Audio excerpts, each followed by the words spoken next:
o que vem a ser o laudo de ICMS. Olha só, o laudo para o crédito de ICMS sobre a energia é um benefício que os consumidores que estão enquadrados nos regimes de tributação, lucro presumido e lucro real e que possuem processo de industrialização, ele pode se creditar do ICMS da energia consumida para essa finalidade,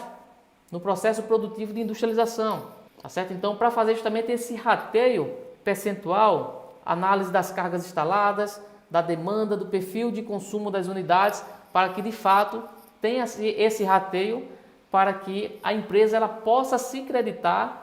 de forma segura, tecnicamente, desse benefício, desse valor, no consumo de energia elétrica utilizado no setor produtivo de industrialização. Então o cliente ele tem a própria lei federal, a lei Candir, ela trata justamente sobre esse benefício,